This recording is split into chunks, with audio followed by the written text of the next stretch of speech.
करीबन रात के 2 बजे थे। अवनी उस घने जंगल के रास्ते अकेली जा रही थी।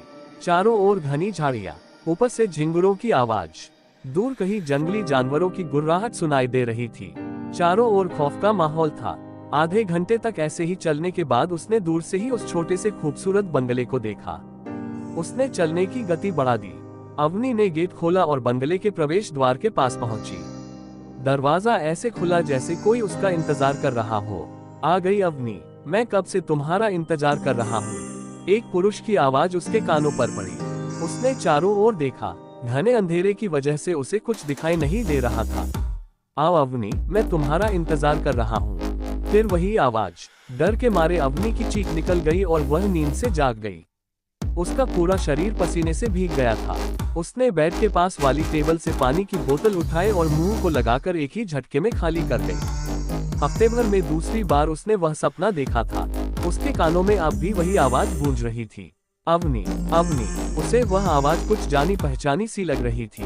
अवनी और आदित्य की शादी हुए 3 महीने बीत चुके थे। आदित्य और उनके पिता को अक्सर कारोबार के सिलसिले में शहर से बाहर जाना पड़ता था। दोनों ही कल से नासिक गए हुए थे। नासिक में उनके एक हॉलिडे होम रिजॉर्ट का निर्माण चल रहा था। अवनी और आदित्य की मां मालती पुणे में अपने आलीशान बंगले में अकेली थी। मालती के घुटने में दर्द था और उनका बेडरूम नीचे था। बंगले के ऊपरी मंजिल पर बने बेडरूम में अवनी अकेली सो रही थी।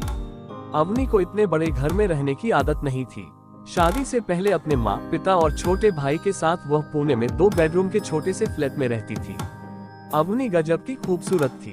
उसे देखने वाले की आंखें उसकी खूबसूरती की वजह से उस पर टिकी रहती थी। गोरा रंग, मध्यम कद, लंबे बाल और गहरी नीली आंखों वाली अवनी कॉलेज में कई लड़कों के दिल की धड़कन थी। एक शादी में आदित्य की नजर अवनी पर पड़ी और उसने उसके परिवार के सामने अवनी से शादी का प्रस्ताव रखा। सामान्य परिस्थितियों में पली बड़ी अवनी को रईसी शौक और विलासिता से काफी लगाव था। इसलिए जब आदित्य जैसे धनी लड़के का रिश्ता आया तो वह खुशी से फूले नहीं समाई। इन सब में वह आकाश को भूल गई। आकाश एक बहुत ही होनहार गरीब लड़का अवनी के साथ कॉलेज में पता था। बचपन में ही अपने पिता को खो चुका आकाश अपनी मां के साथ अकेले रह रहा था। वह अवनी को जी जान से चाहता था। पिछले 4 साल से अवनी और आकाश रोज कॉलेज के बाहर मिलते रहे थे। जब आकाश ने अवनी से अपने प्यार का इजहार किया तो अवनी ने उसे तुरंत हाँ कर दी थी। इसके पीछे का कारण सिर्फ आकर्षण और बाकी सहेलियों की तरह बॉयफ्रेंड होना चाहिए, यही था। अपने छिछले स्वभाव के कारण वह इन दिनों आकाश के साथ संबंधों से ऊब चुकी थी। क्योंकि लगातार पढ़ने में मग्न रहने वाला आकाश उसे अन्य बॉयफ्रेंड की तरह महंगे तोहफे, शॉपिंग, सैर सपाटे आदि का सुख नहीं दे सकता था। इसलिए आदित्य के आने के बाद से ही वह आकाश से कटी कटी रहने लगी थी। जब शादी की तारीख तय हुई तो आकाश के मन का विचार किए बिना अवनी ने उसे शादी का कार्ड थमा दिया। उसके पसीने छूट गए। यह क्या हो रहा है? इस घर में ही कुछ अजीब तो नहीं है? किसी को बताए क्या? लेकिन कोई उस पर विश्वास करेगा? ये सोचकर उसका सिर भारी हो गया। अब वह सोने से भी डरने लगी थी। आज आदित्य की बर्थडे पार्टी थी। कुछ करीबी दोस्त और रिश्तेदार हॉल में इकट्ठा हुए थे। वह हल्के गुलाबी रंग की सुनहरे बॉर्डर वाली रेशमी साड़ी और उस पर जचता हुआ नाजुक हीरे का सेट पहने सीढ़ियों से नीचे आ रही थी। उसका ध्यान हॉल के एक कोने में गया। वहाँ आकाश एक कुर्सी पर बैठा था। वह सोचने लगी, वो यहाँ क्यों आया है? क्या उसने आदित्य को उसके और मेरे संबंधों के बारे में तो नहीं बताया? तेजी से वह आकाश की तरफ बढ़ने लगी। इतने में आदित्य ने उसे आवाज देकर बुलाया। अभी आए, कहकर उसने आदित्य की तरफ मुड़ के देखा और वापस आकाश जहां बैठा था वहां नजर डाली, पर अब वहां कोई नहीं था।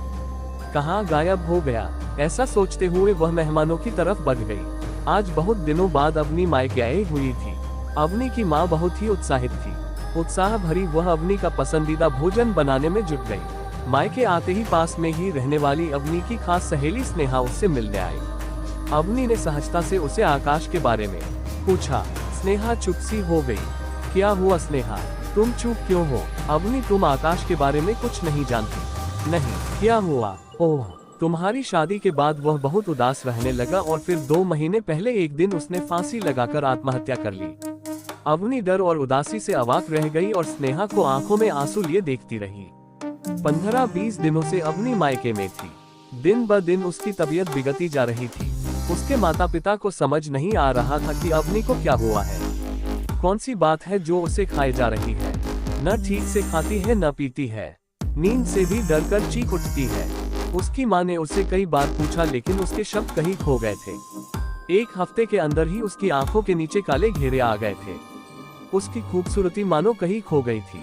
एक रात अपनी माँ के पास सोई हुई अवनी जाग गई। फिर वही जानी पहचानी आवाज, अवनी आओ, अवनी मैं तुम्हारी ही राह देख रहा हूँ। वह झट से उठ बैठी।